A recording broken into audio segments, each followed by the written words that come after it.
Hello.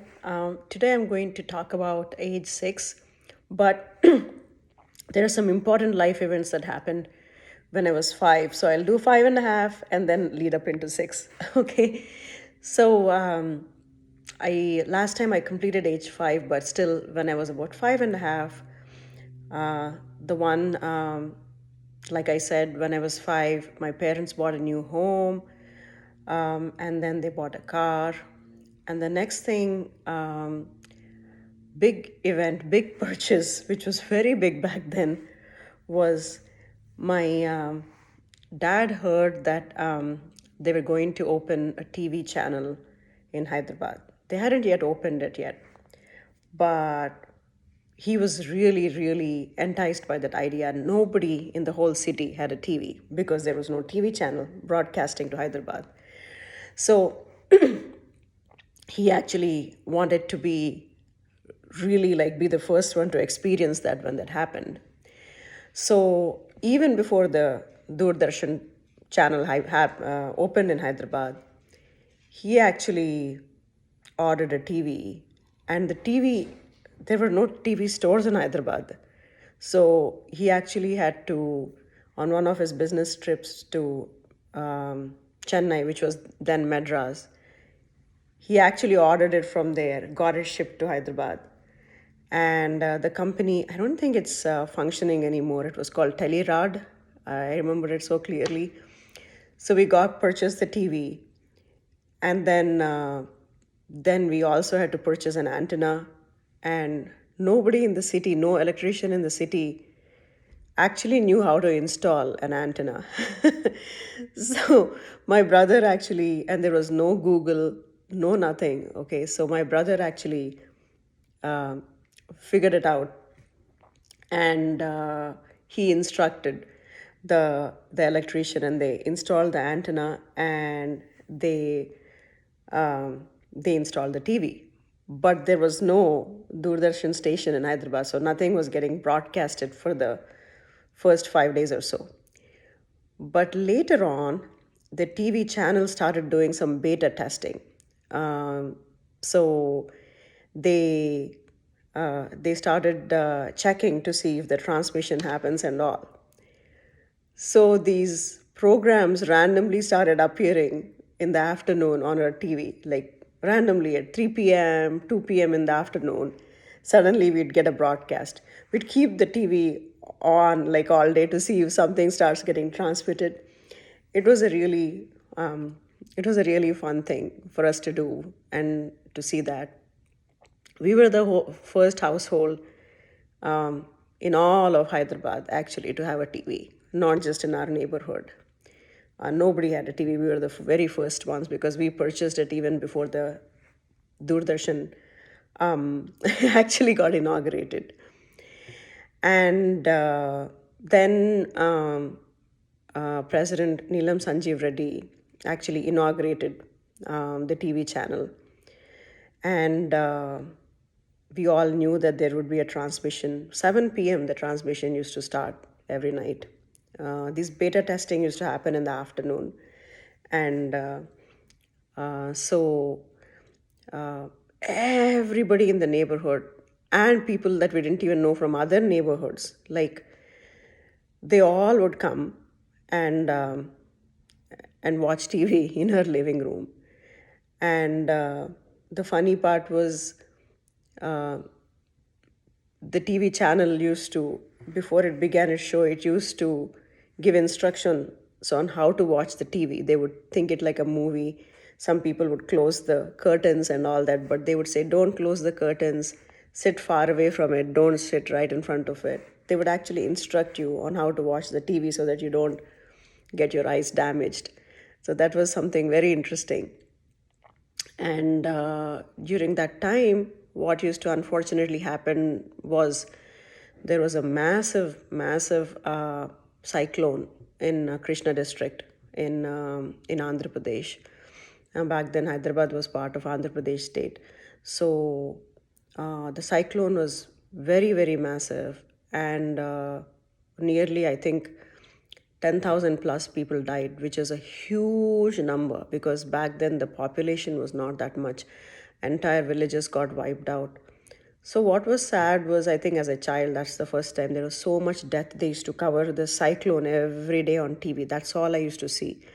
All the floods and the animals, dead animals getting, swept away, and houses and destruction. So it wasn't very interesting, but it was just, for me, it was more interesting to see that we were the first ones to have the TV and all these people with like amazement in their eyes watching that. The other thing that my parents purchased is for my brother was going to turn 12 soon. So for his birthday gift, they got him a bicycle. It was red in color. I still remember red, and it had a white stripe. It was red and white going across. It was the most beautiful thing, and my brother was so excited to have it because he was always an independent, free spirit at heart, and he just couldn't wait to have his own bike. And that was something special too. Now, back in the days, like kids, only very wealthy kids had bikes. They didn't have bikes. People didn't have bikes. They would, if they went to school or something, they would travel in buses, and nobody had a bike in our neighborhood. So that also we had to get from a special bicycle shop. There was only one bicycle shop in all of Hyderabad that sold nice bikes. There were several other bicycle shops that sold the non-sporty bikes, right? Because that was the mode of transport. My grandfather, my mom's dad, had a black bicycle. It was called Hero bicycle. So a lot of people rode those bikes to work, but this was like a sports bike. It had gears in it, and it was a really really nice bike.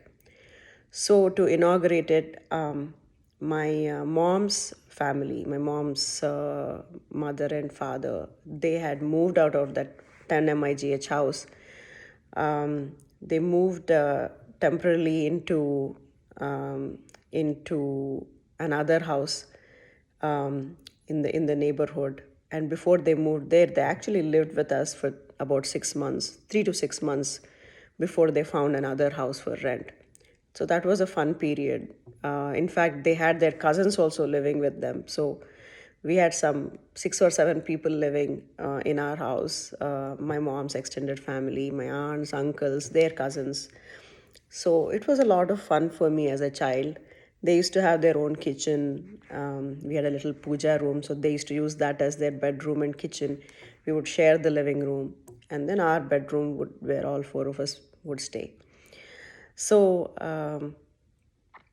so what happened was they stayed there, and then they moved to another house uh, in in Medipatnam itself, and they stayed there for about one more year or few more months, and then that was when my grandma was in US. But eventually they moved to this house in Vijayanagar colony.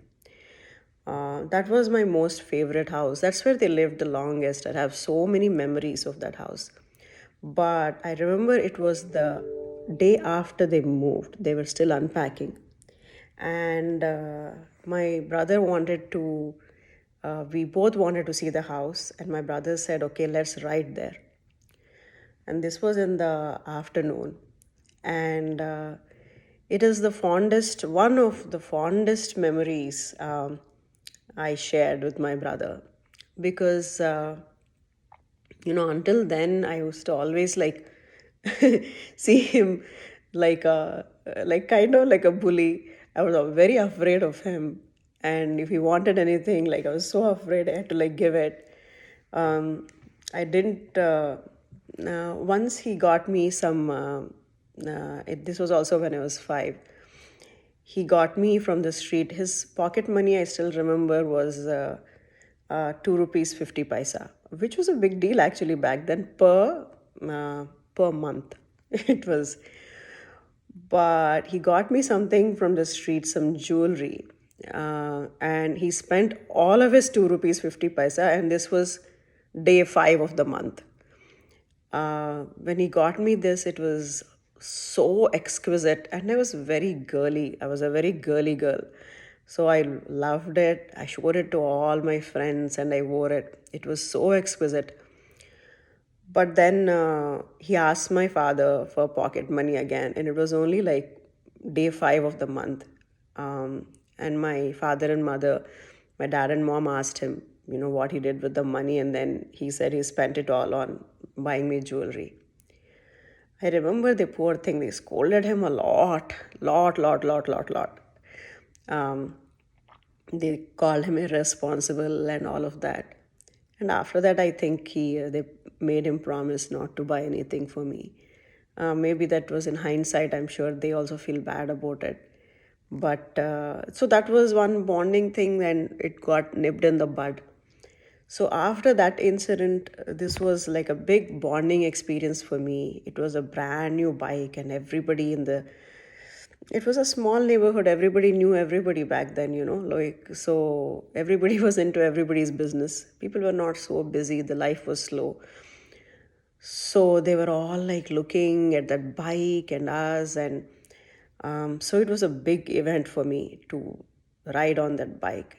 And also, it was a big adventure for us because even my brother, he was only like 12, so he had not ridden uh, anywhere. Uh, he had not gone anywhere on his own. But my brother was very adventurous. He kind of had a rough idea of where the house was, and he remembered it. And he said, let's make an attempt to go there. So I was also very excited about this adventure. It was a big adventure because we didn't know where we were going. We didn't know the way properly. We were just us kids, a 12-year-old and a 5-year-old. And it was exciting because we were there to volunteer and help them unpack, and we were doing it for a good cause. So I wore a very nice dress. I wore my best dress. At that time, it was a pink satin dress. It was actually very fancy for a bike ride. And my brother also dressed up well. He had a cream color full sleeve shirt with a little green, like an asterisk sign. It was very nice, and I think he wore a green pant, bell bottom pant. And we set out. I sat on the bar in the front, and a couple of times it was his first time riding that long a distance. I thought I'll fall off, but it was like he managed it. We didn't fall. And then we went and we arrived at our grandma's, and we gave them a surprise. Back then they didn't have a phone, so they didn't know we were coming or when we were coming. uh, that was the nice part. Back in those days, nobody had any phones, so people just landed up at your doorstep, right? They didn't have a means of informing you we're coming. So every visit was a surprise from anybody because that was the only way you just showed up at their doorstep. So we showed up, and my aunts and my grandma and all, they were so happy to see us. And I wore two ponytails, and my second aunt, that was my first interaction with her. She took a picture of us, and that's my most favorite picture of us because I remember the incident behind it. We had ridden the bike, and until then, I had never held my brother's hand. I was always very afraid of him. But for the picture, he took my hand and held it.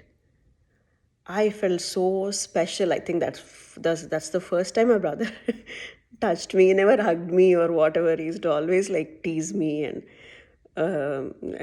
bully me. But he held my hand, and I held his hand like this, and and you can see in my face I was afraid that he'll do something to me, but he didn't. He just held it so lovingly. And it was the most fun trip for me. It was a very good bonding experience. And then we had lunch at my grandma's, and then we came home. It was so very thrilling, most thrilling experience of my 5 years. Big adventure. It took us all day to go all the way there, have lunch, help them, and come back. Then my brother said, oh, that was fun. And then he said, now we will go do this often. We'll explore other places. There were some hills nearby. He said, I know all these places, I'll show you. We both will go and explore. So that was a possibility of, a different kind of bonding with my brother, more like a sibling, not like this a scary figure that I was so intimidated by. So I felt very excited about it. Unfortunately, that never happened, because about a week after that incident, and he had turned 12, and about a week after that incident, I remember it was a Sunday, and the reason I remember it was a Sunday, and I don't know why my mother was at college, even though it was a Sunday. Maybe she was helping. Sometimes she would go on Sundays, but she was not at home. She was at college. And the reason I remember it was a Sunday is because my dad used to work very hard, and he used to be doing all his accounts, sitting at the dining table in our living room. We had a smaller bungalow, even though it was a bungalow. Our actual dining room, my mom had converted it into a puja room because my mom was a very spiritual lady, always I remember. So that whole room was dedicated as the puja room. So the bedroom was the bedroom. So the dining table was in our living room. After that room got converted into the puja room. And the other bedroom in the backyard, my grandma used to use. So he was sitting there doing accounts, and I was in the front yard playing. I remember there was some uncle, some gentleman who came in the scooter, and he stopped. He didn't even park the scooter. He just stopped on the thing and put one foot down, and he said, "Are your parents home? Is your dad home?" So I said, "Ah, yeah, yeah, he's home." Like, then he said, "Call him out quick. Your brother, has had an accident." So I went in, and I remember my dad put his pen down, and he was wearing his night clothes. He was wearing his pancha, like, the white lungi kind of thing, and he was wearing a banyan, actually, like, the inner wear, like, and then he rushed out, and he said, "Your son has had an accident." So my brother had fallen off the bike, and a truck ran over his hand. So my dad didn't have time to even, he just put on his shirt. He didn't even change his clothes. I remember that so clearly, that he was in his night clothes. He sat on the vehicle, and I remember that because he was sitting like like how ladies sit on one side, because he was wearing that lungi, he couldn't sit. And then they rushed to the site, and then by that time all the neighborhood had gathered, and they put him. Back then it was so terrible. Nobody had access to phones, nobody had access to ambulances, police, nothing. It was such a third world country. It was so bad. And then there was an auto person who helped, and they put him in an auto, and they brought him home. And I remember he was sitting he was sleeping in my dad's, he was almost passed out arm, and that arm that was injured was hanging outside of the auto, and all the muscles and everything was like falling out. And then one of my neighborhood girl friends, she was 4 years old. Then she remarked they were all watching. All the kids were watching, adults were watching. And then she, that she was just a 4-year-old. She just said, she saw his hand, and she said, "Oh, chi, so yucky," like that in Telugu. She said, "Chi," like that. I got so upset, and I was such a gentle, shy child. I turned around and slapped her cheek, and I said, "You have no shame, like, my brother is injured," something like that. I realized I loved my brother very much when I did that. So anyways, then somebody, only our home had a phone in that whole neighborhood. Nobody had a phone. So they came home and called, the ambulance and everything. And then they took him like that, only in that same auto, to Usmania General Hospital. And so I was still 5. So I'll probably have to cover my 6-year-old life then. Then they took him there and admitted him. And during um, so he got admitted, and I remember my mother came directly to the hospital, and later on, my parents worked very hard to make it right for him.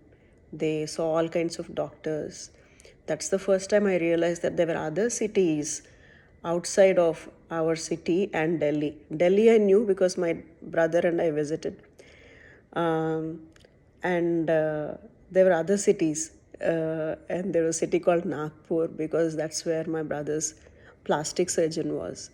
I also heard about the word plastic surgeon for the first time, and I realized there are other kinds of doctors other than the ones that treated you when you had fever. And there were surgeons and all that. So he got that. My mother also told me that during one of his surgeries, he had 2 or 3 surgeries. One for the actual fracture, orthopedic surgery, but the other one was to rebuild the muscle. And I think they didn't have much tools. They did some job, botched up job with what they could. It was good that my parents could even afford that. Otherwise, he would have never had an arm. And whether my parents afford or not, they were very dedicated parents. So my mother and dad used to go to Nagpur often, I remember, for to meet the surgeon there, and there was something to do with the getting the surgery there. So eventually, my brother, during that time, his hand was in a cast.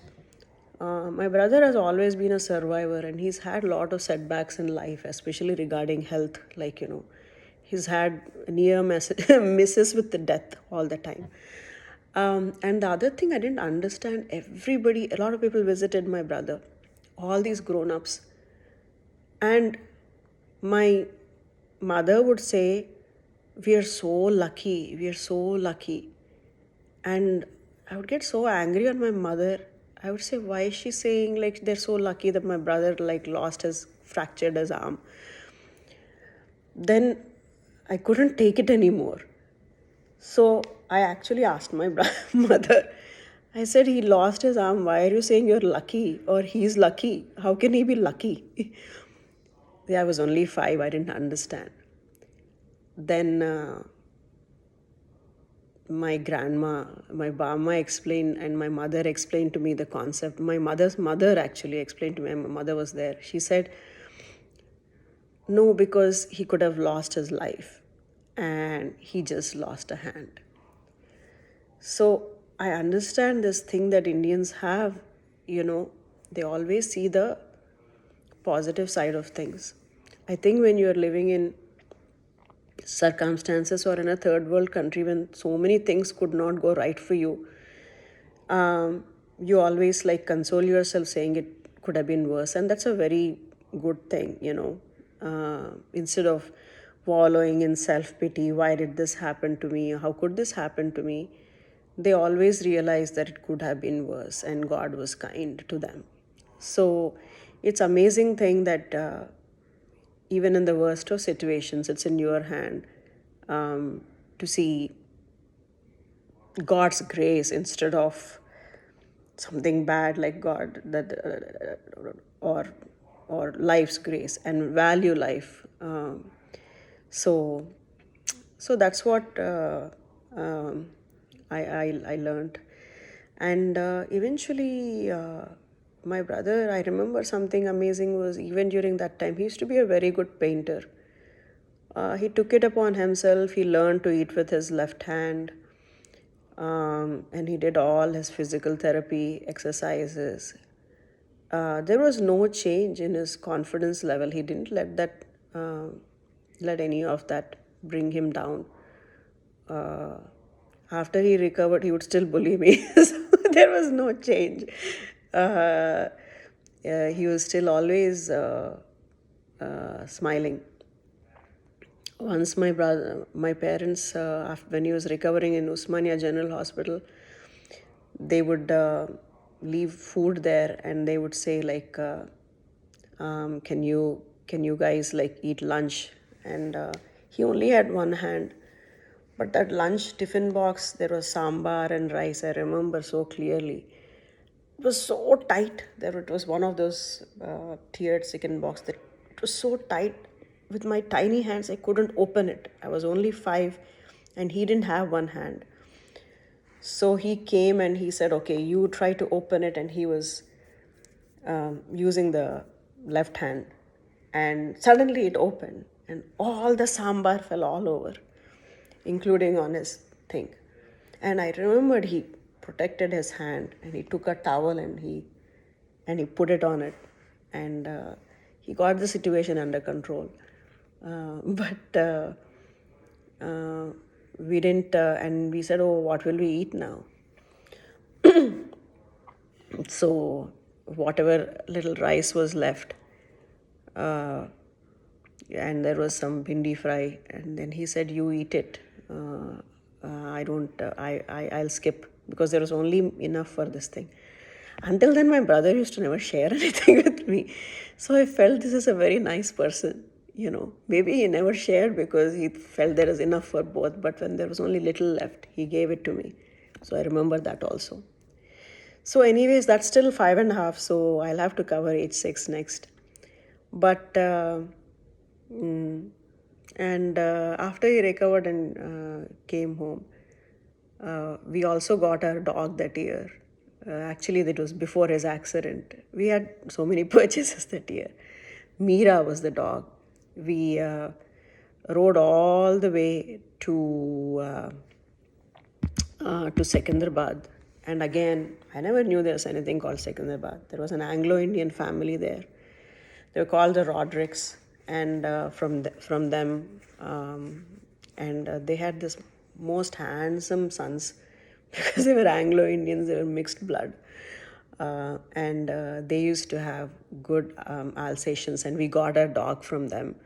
I remember it cost us an awful lot then. It was so expensive. Everybody was saying it was some 50 rupees or something like that. It was a big deal to spend that much on a dog.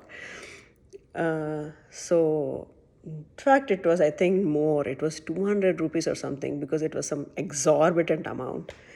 200 rupees it was. And nobody, 200 rupees was people's salary during that time, So, everybody said, "Why did you spend so much money?" It was the best though. My Bama named the dog Meera, and nobody remembers this, I think.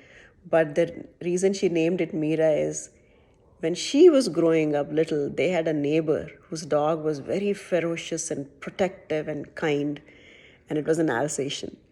That dog was named Meera, so she said, "Meera is the name I want to give it." My Bama named it. So Meera is, I don't like animals much, but I was crazy in love with Meera. I loved it so much. All of us loved Meera so much. So Meera also came into our lives when I was 5.5. So a lot of random incidents, but I think what I learned is, life is very precious, and even in the worst of times, everything could be going good for you. And my mom kept saying, it was the evil eye. It was her own evil eye because after my brother's birthday, he was riding that bike. He had worn a red T-shirt that morning, and she was so proud that, "Oh, I have such a handsome son." So she kept saying, "It's my evil eye." Um, so no, so everything is going good for you, but something bad could suddenly happen, whether it's evil eye or your overconfidence or just nature. But even in that circumstance, I saw how my brother and my parents, how they went through that, and that too shall pass. So nothing can be worse than getting young person getting the hand fractured. But they didn't see it like that. They went through that. They stuck together, and they were very resilient. And and that's because they appreciated life. So appreciate life. It's very precious, and even in the worst of time, know that it'll pass. It'll surely pass. It won't last forever. Good times don't last forever, and bad times also don't last forever. Okay, I'll talk tomorrow about my year 6 since I didn't cover it today. Bye.